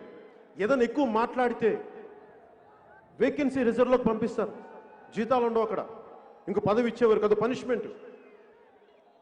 ఆ వేకెన్సీ రిజర్వ్ పెట్టింది విధి నిర్వహణలో ఏదైనా ఆ పాలనాపరమైన ఇబ్బందులు ఉంటే తప్ప వేకెన్సీ రిజర్వ్ని వాడరు. ఈ రోజున ఈ వేకెన్సీ రిజర్వ్లో ఎంతమంది అధికారులు పెట్టారంటే లెక్కలేదు. ముఖ్యంగా ఎవరైనా సరే రూల్ బౌండ్ అంటే వాళ్ళని వేకెన్సీ రిజర్వ్లోకి పంపిస్తా ఉన్నారు ఈ వైసీపీ ప్రభుత్వం. అలాగే పోలీసు ఉద్యోగాలను ఏమన్నారు, మేము రాగానే 14,341 ఉద్యోగాలు పూర్తి చేస్తాం అని చెప్పారు. ఈ రోజుకి ఏదో నామకేవాసి ఒక 400 తప్ప ఉద్యోగాలు లేవు. పోనీ ఇందాక చెప్పినట్టుగా అధికారంలోకి వస్తే ఇది పోలీసుల వ్యధ. ఉద్యోగులు పరిస్థితి తీసుకుందాం. మేము వస్తే కాంట్రిబ్యూటరీ సిపిఎస్ స్కీమ్ని రద్దు చేస్తామని చెప్పారు. నేను ఆ రోజు నన్ను కూడా అడిగారు సిపిఎస్ రద్దు చేస్తామంటే నాకు దీని మీద ఇంకా అవగాహన లేదు, నేను 10 మందితో మాట్లాడి చెప్తానని చెప్పాను. కానీ చిన్న అనుభవజ్ఞులు కదా వీళ్ళందరూ, పెద్ద పెద్ద సలహాదారులు ఉన్నారు. అప్పుడు ఇస్తాము సిపిఎస్ అని చెప్పి ఉద్యోగులకి వారి నమ్మకాన్ని సంపాదించి వచ్చిన తర్వాత మొండి చేయి చూపించారు ఉద్యోగులకి. ఏదన్నా అడిగితే ఏమంటున్నారు ఈ రోజున? మా నాయకుడికి ఆ రోజున పాపం విషయ పరిజ్ఞానం లేదు, టెక్నికాలిటీస్ తెలియవంట. ఏంటమ్మా టెక్నికాలిటీ అంటే నాకు అర్థం కావట్లా. టీఈసీహెచ్ ఏంటి ఆ పదవి చెప్పండి, టెక్నికాలిటీస్ అంట. అంటే మీరు రాజ్యాన్ని ఏలాలనుకుంటున్న వాళ్ళు, బాధ్యత తీసుకోవాలనుకుంటున్న వాళ్ళు, అంత అవగాహన లేమేంటి? అలాంటి అవగాహన లేమి ఉన్న వాళ్ళు మీరు రాజకీయాలు ఎందుకున్నారు? ఒకవేళ పొరపాటును తప్పు చేసి మేము తప్పు చేసాం క్షమించమని కూడా అడగరే, అది కూడా నా విషయమే. మీకు ఈ రోజున వారి పార్టీ రంగుల కోసమే, పార్టీ రంగుల కోసం 3,000 కోట్లు ఖర్చు పెట్టారు. వారి ప్రకటనలకి 400 కోట్లు వృధా చేశారు. మరి వీటన్నిటి బదులు ఉద్యోగస్తులు ఫిట్మెంట్ ఇవ్వచ్చు కదా, మరి జీవితాలు కొంచెం అదనంగా డబ్బులు ఇవ్వచ్చు కదా. అంటే మీ పార్టీ రంగులు వేసుకోవడానికి 3,000 కోట్లు ఉంటాయి, కానీ మీ అడ్వర్టైజ్మెంట్ వేసుకోవడానికి 400 కోట్లు ఉంటాయి, కానీ ఉద్యోగస్తులు ఇవ్వడానికి డబ్బులు ఉండవు. ఎవరైనా సరే మీరు ఆలోచించండి, వేతనాల సవరణ కమిటీని మేము తీసుకొస్తామంటే ఎవరికైనా ఆశ ఏంటంటే మా జీతాలు పెరుగుతాయి అనుకుంటాం. వైసీపీ వాళ్ళ మాటలకు అర్థాలు వేర్లని చెప్పాను. మేము పెంచుతామంటే తగ్గిస్తామని అర్థం. మేము మద్యపాన నిషేధం అంటే మేము ప్రోత్సహిస్తామని అర్థం. 99,900 కోట్లు ఆంధ్ర మనకి తెలంగాణ ఆదాయం అయితే ఆంధ్ర ఆదాయం 1,17,136 కోట్లు. ఇంత డబ్బు సంపాదన ఉంది ఇక్కడ, మరి ఎటు వెళ్ళిపోతుంది డబ్బు? ఎవరు అడుగుతారు దీన్ని? అడిగేవాళ్ళు లేరు. అలాగే రహదారులు, మీకు తెలుసు రోడ్స్ పరిస్థితి ఎలా ఉందో, గుంతలమయం. యాక్సిడెంట్లు ఎన్ని అయినాయి అంటే 10% పెరిగింది. ఇది ఇచ్చింది కూడా AP road safety council compile data. ఇది 10.16% మంది యాక్సిడెంట్స్ పెరిగినాయి ఈ రోడ్లు సరిగ్గా వేయకపోవటం వల్ల. 14% చావులు పెరిగినాయి. తీవ్రంగా గాయపడ్డ వాళ్ళు 7.94%. 2021కి 13 జిల్లాలు కలిపి 19,729 యాక్సిడెంట్లు. 21,000 మంది 169 మందికి చాలా తీవ్ర గాయాలు. 8,553 మంది చనిపోయారు రోడ్లు వేయకపోవటం. అంటే 10% పెరిగిపోయింది రోడ్ల యాక్సిడెంట్. రోడ్లు వేయమని అడిగితే అసలు ఎండే మాట ఎవడు? అలాగే తాకట్టులో భారతదేశం మన ఆంధ్రప్రదేశ్ అప్పుల్లో మునిగిపోయింది. 7 లక్షల కోట్లు అప్పు అని చెప్తా ఉన్నారు. 7 లక్షల కోట్లు. ఈ రోజున మనకి చాలా మందికి అర్థం కాదు. 7 లక్షల కోట్లు నా జీవితంలో, రాష్ట్రానికి అప్పుంటే నా పరిస్థితి ఏంటని అనుకుంటాం కదా. నేను చిన్నప్పుడు స్కూల్కి వెళ్ళేటప్పుడు తరిమెల నాగిరెడ్డి గారిది మేము వెళ్ళే Nellore Saint Joseph high school ముందు మాకు టీబీ హాస్పిటల్ ఉండే. ఆ గోడల మీద తాకట్లో భారతదేశం రాశాను. సో తర్వాత నేను మా నాన్నగారు ఇచ్చిన తరిమెల నాగిరెడ్డి గారిది ఆ పుస్తకం చదివిన తర్వాత కొంత పెద్దలతో కొంత విషయం కొంత అవగాహన చేసుకున్నాను. తాకట్లో భారతదేశం, అప్పుల్లో ఆంధ్రప్రదేశ్ అంటే మనం ఆలోచించాల్సింది నా జీవితంలో అది ఏం ప్రభావితం చేస్తుంది, అది మనం అర్థం చేసుకోవాలి. సో ఈ అప్పులు పరిస్థితిలో మనకి ఏం జరుగుతుంది అని అనటానికి మనం ఒకటే అర్థం చేసుకోవాలి. ఒక కుటుంబాన్ని నడిపే ఒక పెద్ద ఉండి, అతనికి పెద్ద సంసారం ఉంటే, పరిమితమైన ఆదాయం ఉంటే, ఆదాయాన్ని చాలా పద్ధతిగా డిస్ట్రిబ్యూట్ చేయాలి. ఒకసారి సరిపోకపోతే కొంత బయట నుంచి కొంత అప్పు తీసుకురావాలి. అప్పు తెచ్చి కాన్స్టెంట్గా అప్పు తీర్చే మార్గాలను ఎతకాలి. కనీసం వడ్డీలు కట్టే పరిస్థితిని ఎతకాలి. వడ్డీలు పెరిగిపోయి అప్పులు తీర్చలేని పరిస్థితి వదిలేద్దాం. కనీసం వడ్డీలు కూడా కట్టలేని పరిస్థితులు ఉంటే ఇంక పిల్లలకి పెట్టలేడు. ఎంతసేపు పిల్లలకి ఒక పండగకో, ఒక పబ్బానికో, ఒక పసుపు కుంకానికో తండ్రి ఇద్దామంటే డబ్బులు ఉండవు అక్కడ. సో ఈ పరిస్థితుల్లో అలాగే ఒక రాష్ట్ర ప్రభుత్వం కూడా 7 లక్షల ఇన్ని లక్షల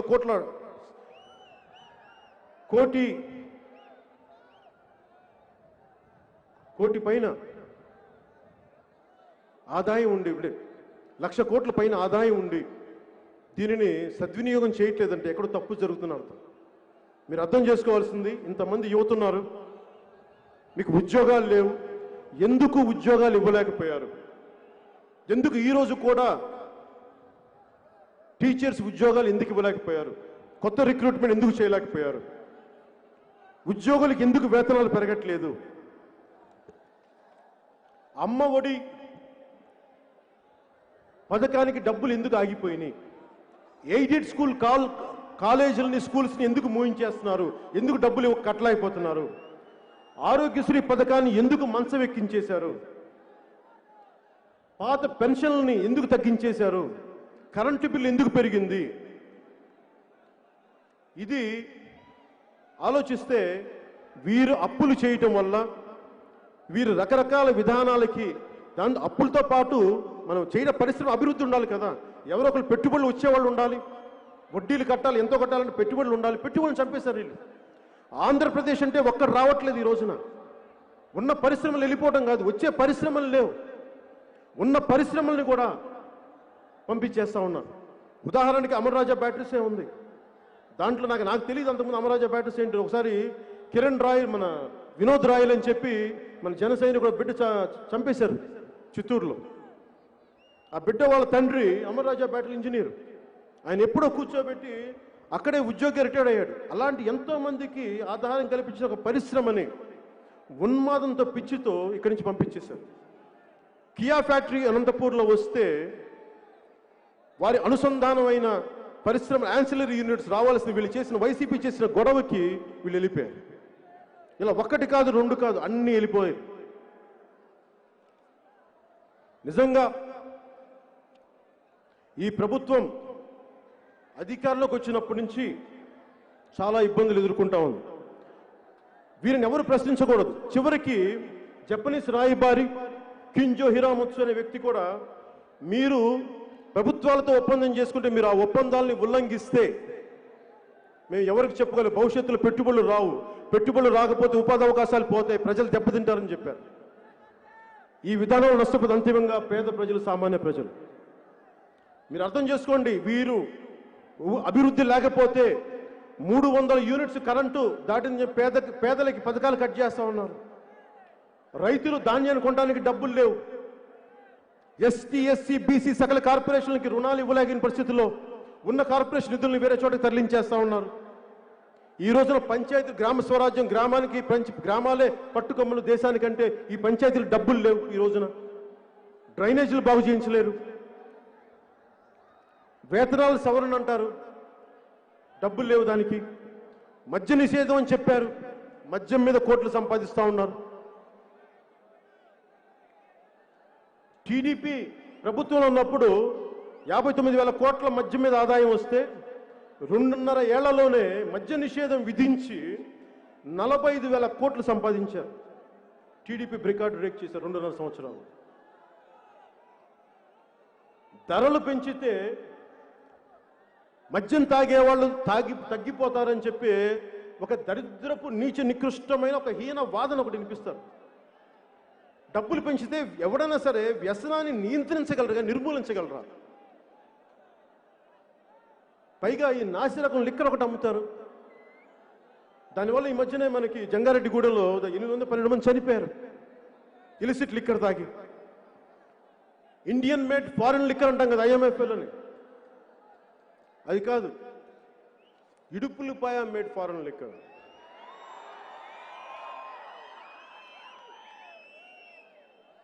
అన్నిటికీ పారదర్శకత కావాలంటారు కదా వీళ్ళు. ఈ పారదర్శకత 25,000 కోట్లు మద్యం ఆదాయం వాళ్ళ జేబుల్లోకి చేరుకుంది. ప్రభుత్వం వైన్ షాపులు నడుపుతోంది, ప్రభుత్వం పాఠశాలలు నడపాలి, ప్రభుత్వం ఉపాధి అవకాశాలు పెంచాలి, ఉద్యోగాలు చేయాలి. ఈ రోజున మన ప్లేట్లో మనం బిర్యానీ తిందామని అంటగా వాళ్ళు బాగా సంపాదిస్తున్నారు, దోచేయడంలో అడ్డగోలుకి వెళ్ళిపోయారు. ఈ అప్పు చేసిన డబ్బులు కూడా ఎటో వెళ్ళిపోయినాయి. అమ్మఒడి ఆగిపోయింది, ఇవన్నీ ఆగిపోయినాయి. ఈ రోజున చివరిగా ఆలయాల పరిస్థితి ఎలా ఉంది అంటే, తిరుపతిలో కూడా చేపల మార్కెట్ లాగా 2,000 పెంచేస్తాం, 3,000 పెంచేస్తాం, తిరుపతిని కూడా ఇట్లా చేసేస్తా ఉన్నారు. విగ్రహాలు, రామో విగ్రహవాన్ ధర్మ, నిలువెత్తు ధర్మానికి ప్రతిరూపం రాముడు, అలాంటి విగ్రహాన్ని కొట్టేసి ఈ రోజుకి ఒక్కళ్ళు అరెస్ట్ చేయలేదు వాళ్ళని. అలాగే టీటీడీ సమస్య చూస్తానే ఉన్నాం, ధరలు పెంచేశారు. అసలు ధార్మిక మండలి ఇలాంటి చాలా మంది పదే నన్ను అడుగుతా ఉన్నారు, అసలు ఎండోమెంట్స్ యాక్ట్ మీద మీ ఉద్దేశం ఏంటి? ఈ దేశం సెక్యులర్ దేశమే అయితే ఒక మతానికి ఒక న్యాయం, ఇంకో మతానికి ఇంకో న్యాయం ఏంటి? సెక్యులరిజం అంటే అందరినీ సమానంగా చూడటం కదా. మస్జిదుల మీద కంట్రోల్ లేదు, కంట్రోల్లో పెట్టుకోదు ప్రభుత్వం. చర్చిల మీద కంట్రోల్ పెట్టుకోదు ప్రభుత్వం. హిందూ దేవాలయాల మీద ప్రభుత్వ నియంత్రణ ఏంటి?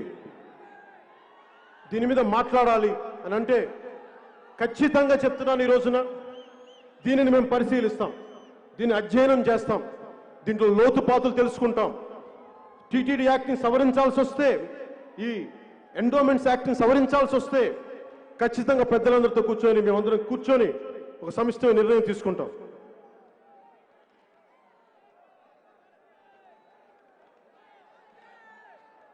అలాగే మనం భవిష్యత్తు గురించి మాట్లాడుకోబోయే ముందు జనసేన పార్టీగా మనం ఏం చేయబోతున్నాం, అప్పుల్లో కూరుకున్న మన ఆంధ్రప్రదేశ్కి మనం ఏం చేయగలం, సంపన్న ఆంధ్రప్రదేశ్గా ఎలా చేయాలి. నేను ఎప్పుడు చాలా ఆశావాదిని. శతకోటి దరిద్రాలుంటే అనంతకోటి ఉపాయాలు ఉంటాయని నమ్మేవాడిని. ఇది జనసేన తీసుకోబోతున్న ఒక షణ్ముఖ వ్యూహం, ఆంధ్రప్రదేశ్ అభివృద్ధికి, సంపన్నం చేయడానికి, సుసంపన్నం చేయడానికి. అప్పుల్లో ఉన్న ఆంధ్రప్రదేశ్ రాష్ట్రాన్ని అప్పులు లేని ఆంధ్రప్రదేశ్ రాష్ట్రంగా చేయాలన్నదే నా లక్ష్యం. తద్వారా ఆర్థిక అభివృద్ధి సాధించడమే లక్ష్యం. ఇందుకోసం ఒక బలమైన నూతన పారిశ్రామిక విధానాన్ని తీసుకొస్తాం, ఇన్వెస్టర్ ఫ్రెండ్లీ గవర్నెన్స్ని తీసుకొస్తాం. విశాఖని విశ్వనగరంగా, విజయవాడ తిరుపతిని బలమైన హైటెక్ నగరాలుగా తీర్చిదిద్దుతాం. అమరావతి రాజధాని అన్ని వర్గాలకి, అన్ని కులాల వారికి అవకాశాల నివాసం కల్పించే ఒక అభ్యుదయ, ఒక రాజధానిగా అమరావతిని మేము ముందుకు తీసుకెళ్తాం. మద్రాసు నుంచి విడిపోయినప్పుడు తెలుగు రాజధానిగా కర్నూలు నగరం ఇచ్చిన కర్నూలు నగరాన్ని రుణం తీర్చుకుంటాం. కర్నూలు జిల్లాకి దామోదరం సంజీవయ్య గారి కర్నూలు జిల్లాగా నామకరణం చేస్తాం, అభివృద్ధి తీసుకుంటాం. రాయలసీమ బిడ్డలందరినీ, ఎక్కడో గల్ఫ్లో ఎక్కడో వెళ్ళిపోయిన వ్యక్తులందరినీ రాయలసీమను అభివృద్ధి చేసి వారందరినీ ఇక్కడికి ఉపాధి అవకాశాలు తీసుకొస్తాం. అలాగే అల్పాదాయ వర్గాల వారి ఇళ్ల నిర్మాణానికి, వైట్ రేషన్ కార్డు హోల్డర్స్ అందరికీ ఇసుక ఉచితంగా ఇస్తాం.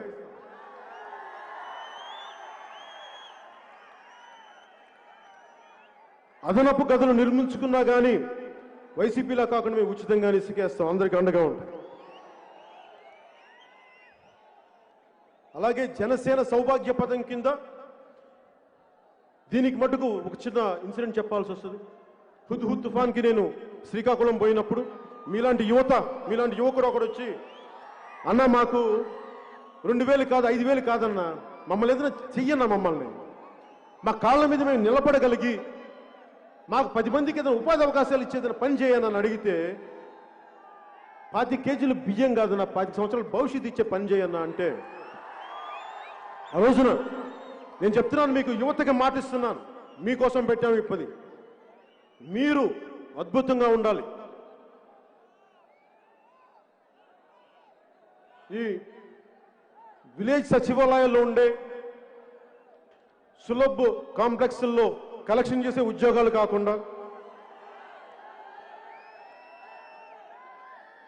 అలాంటి ఉద్యోగాలు కాకుండా మీరు స్వయం ప్రతిపత్తి మీ కాళ్ళ మీద నిలబడగలిగేలాగా, మీలాంటి మీ దగ్గర ప్రతిభ ఉంటుంది, డబ్బులు ఉండవు, అలాంటి సామాన్య మీకు ఒక డబ్బు ఇస్తే మీకు ప్రభుత్వం తరపు నుంచి 10 లక్షల రూపాయలు మీకు ఒక బలమైన ప్రతిభ ఉండి, ఐడియా ఉండి, 5 మందికి 6 మందికి ఉపాధి అవకాశం కల్పించే పరిస్థితి, మీరు వ్యాపారం పెట్టుకుంటానని ముందుకొస్తే ఈ 5 సంవత్సరాల్లో 5 లక్షల మందికి సంవత్సరానికి 1 లక్ష చొప్పున 10 లక్షలు మీ బ్యాంకుల్లో వేస్తాం.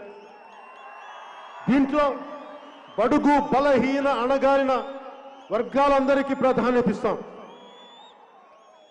వ్యవసాయ రంగాన్ని లాభసాటిగా చేయడం నాకు లక్ష్యం. వ్యవసాయ రంగాన్ని చూస్తే పాపం గిట్టుబాటు ధర రాకుండా కష్టపడతా ఉన్నారు, ఏడుపులు కన్నీళ్లు. ఎట్టి పరిస్థితుల్లో రైతు అనేవాడు కన్నీరు పెట్టకూడదు. నేను తిరుగుతాం పొలాల మీద, కట్టుల మీద తిరుగుతాం, రైతులతో మాట్లాడతాం, మీ కష్టాలను అర్థం చేసుకొని వ్యవసాయ రంగాన్ని లాభసాటిగా చేసే రంగంగా చేస్తాం. మద్దతు ధరల్లో ఎట్టి పరిస్థితుల్లో తగ్గకుండా చర్యలు, ఫుడ్ ప్రాసెసింగ్ యూనిట్లు కానీ, వ్యవసాయానికి మూలాధారమైన పంట కాలువలు కానీ, మినీ రిజర్వాయర్లు కానీ, వాటన్నిటినీ ఆధునీకరిస్తాం. అలాగే ఆరోది మన ఆంధ్రప్రదేశ్, మన ఉద్యోగాలు, ప్రభుత్వం ఖాళీగా ఉన్న ప్రతి ఉద్యోగాన్ని జనసేన అధికారంలోకి రాగానే భర్తీ చేస్తాం. నిరుద్యోగుల ప్రయోజనాలని కాపాడటం జనసేన లక్ష్యంగా తీసుకుంది. ప్రైవేట్ రంగంలో కూడా ఏటా 5 లక్షల ఉద్యోగాలు కల్పించే ప్రణాళికలు చేస్తాం. ఉద్యోగులకి వేతన సవరణ, పిఆర్సీ సవరణ చేస్తాం. సిపిఎస్ని ఈ రోజు నేను ఉద్యోగాలు, ఒక ప్రభుత్వ ఉద్యోగి కొడుకుగా మీకు చెప్తున్నాను, సిపిఎస్ని మేము రద్దు చేస్తాం. నేను ఆలోచించాను, మాట్లాడాను, నేను చెప్తున్నా, సిపిఎస్ని రద్దు చేస్తాం. పాత పెన్షన్ విధానాన్ని తీసుకొస్తాం, మీకు అండగా ఉంటాం. అలాగే ముందుకు తీసుకెళ్తున్న సమయంలో, ఈ 2 నెలల సమయంలో స్థానిక సంస్థల ఎన్నికల్లో కానీ మా జన సైనికుల మీద వైసీపీ గూండాలు దాడులు చేశారు.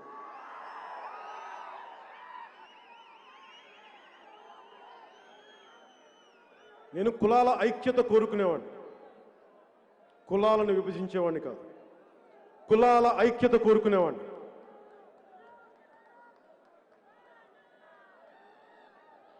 ఈ మాట వైసీపీ నాయకులు ఒకరు, టీటీడీ బోర్డు సభ్యులు, TTD board chairman YV Subba Reddy గారు రాశారు. ముందు మాటగా మా నెల్లూరు జిల్లా అధ్యక్షులు మనుక్రాంత్ రెడ్డి గారు, స్నేహితులు గిద్దలూరు నుంచి డాక్టర్ గౌతమ్ రెడ్డి అని, గౌతమ్ రెడ్డి గారు కదా ఆయన పేరు, మిమ్మల్ని గౌతమే కదా, గౌతమ్ రెడ్డి గారు నా మీద ప్రేమతో పుస్తకం ఇచ్చారు. మీరు రెడ్డి అనే పుస్తకాలు చదువుతారని చెప్పి, ఈ సామాజికంగా మీరు సమతుల్యతల మీద, కులాల మీద చదువుతారు కదా, ఈ పుస్తకం చదవని మీకు అర్థం అవుతారంటే, ఆ రెడ్డి వైభవం పుస్తకంలో ముందు మాటగా వైవి సుబ్బారెడ్డి గారు రాశారు, ఇప్పుడున్న టీటీడీ చైర్మన్. ఆయన అన్న మాటలు ప్రస్తుతం మన సమాజాన్ని చాలా బలంగా చూపిస్తాయి. కుల ప్రాధాన్యతలు ఆయన చదివిందే ఆయన రాసింది చెప్తున్నాను విత్ ఇన్ కోట్స్. కుల ప్రాధాన్యతలు పెరిగిపోతున్న తరుణంలో ఏ ఇతర కులాన్ని అగౌరవపరచకుండా ఎవరి కులాన్ని వారు అభిమానించుకోవటం ఒక సామాజిక అవసరంగా భావిస్తున్నాను. నేను వారిని గౌరవిస్తాను ఈ వాక్యాలకి. కానీ మరి వైవి సుబ్బారెడ్డి గారిని అడగదలుచుకున్నాను, మీరు ఒక కులాన్ని మరి మీరు ఇంత ఉన్నతంగా రాసి ఒక వాస్తవిక ధోరణితో రాసి ఒక కులాన్ని మీరు వర్గశత్రువుగా ఎలా ప్రకటించింది మీ పార్టీ? ఒక కులాన్ని మీరు వర్గశత్రువుగా ఎలా ప్రకటించారు? దానివల్ల అస్తవ్యస్తం అయిపోతుంది రాష్ట్రం. నేనే ఉన్నాను చాలాసార్లు తూర్పుగోదావరి జిల్లా నుంచి ఎవరు వచ్చినా రకరకాల మాటలు మాట్లాడుతూ ఉంటే అక్కడున్న పెద్ద సామాజిక వర్గమైన కాపులకి శెట్టి బలిజలకి పడదని చెప్తా ఉంటారు. ఆ రోజున శెట్టి బలిజ సామాజిక వర్గానికి చెందిన పితాని బాలకృష్ణ గారు వస్తే ఒకటే చెప్పాను, మనం ఏ కులంలో పుట్టాలో ఎలా పుట్టాలో మనకు తెలీదు, ఎందుకు గొడవలని చెప్పి నేను కోనసీమకు పోయి శెట్టి బలిజ సామాజిక వర్గాన్ని కాపుల్ని కలిపి నేను సోషల్ ఇంజనీరింగ్ చేశాను, మీరు గొడవలు పెట్టుకోకండి, కలిసి ఉండండి, వాళ్ళు నాకు ఓట్లు వేస్తారని కాదు, సమాజం విచ్ఛిన్నం అయిపోయింటే బాధతోటి. మరి నేను ఇంత బాధ్యతగా ఉన్నప్పుడు వైవి సుబ్బారెడ్డి గారు మీకు ఒక విషయాన్ని మీ దృష్టికి తీసుకొస్తాను.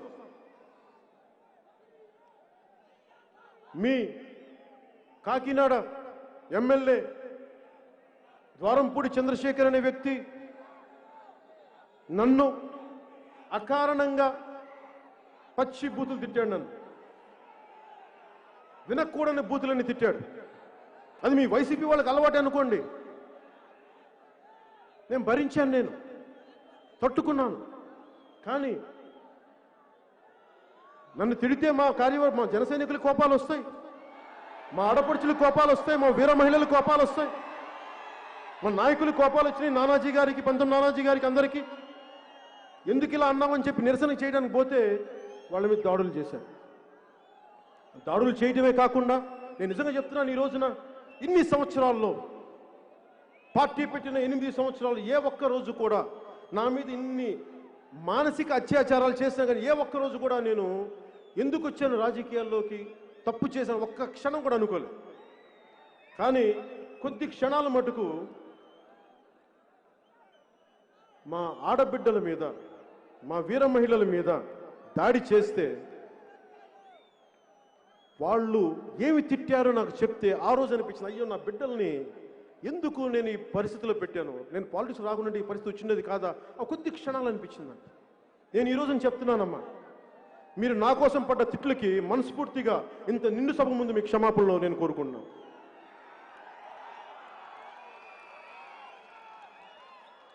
వైవి సుబ్బారెడ్డి గారు ఒక అత్యధిక సామాజిక వర్గానికి చెందిన ఆయన ఓటర్లు కూడా ఉన్నారు, వారిని కులదోషం చేయొచ్చా, అట్లాగా బూతులు తిట్టొచ్చా? మీరెవరు చెప్పరా? వైవి సుబ్బారెడ్డి గారు మీరు చెప్పరా? మీరు విఘ్నులు, పెద్దవారు, కొంచెం గడ్డి పెట్టండి ద్వారంపూడి చంద్రశేఖర్ గారికి. అలాగే ద్వారంపూడి చంద్రశేఖర్ గారికి కూడా చెప్తా ఉన్నాను, గతంలో మీ కుటుంబానికి ఎస్పీ డిటి నాయక్ గారి ట్రీట్మెంట్ జరిగింది, భవిష్యత్తులో కనుక ఇలాగే చేస్తే భీమ్లా నాయక్ ట్రీట్మెంట్ అంటే ఏంటో చూపిస్తాను మీకు, మర్చిపోకండి. అలాగే ఎవరైనా సరే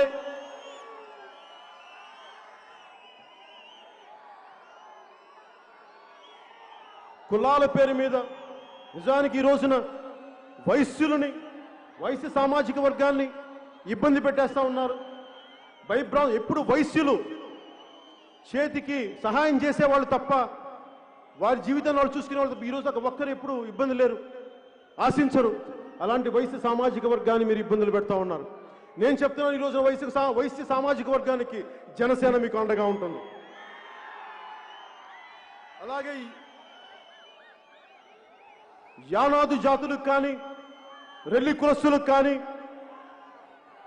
ముత్తరాసి కులస్తులకు కానీ, బీసీ సంచార జాతులకు కానీ ప్రతి ఒక్కరికి మీకు అండగా ఉంటాం. సంచార బీసీ జాతులకి, షెడ్యూల్డ్ ట్రైబ్స్కి ప్రతి ఒక్కరికి, మా ఎస్సీ సోదరులకి, ప్రతి ఒక్కరికి, అన్ని వర్గాల వారికి మేము అండగా ఉంటాం.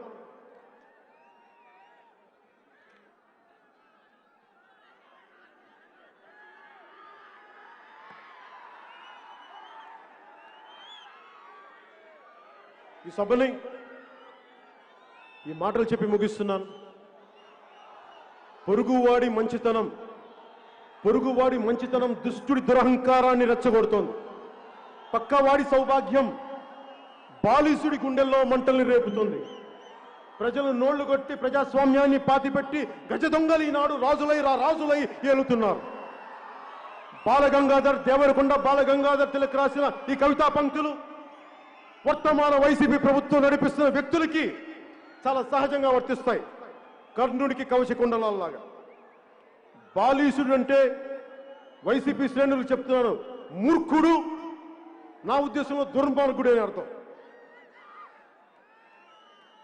అధికార మదంతో ఒళ్ళు బలిసి కొట్టుకుంటున్న వైసీపీ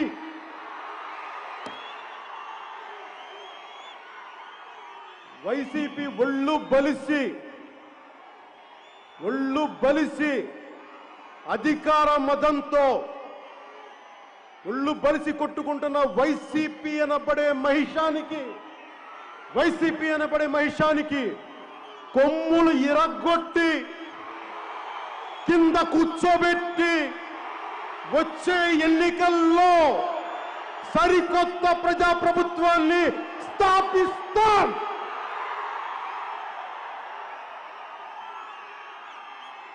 ఇదే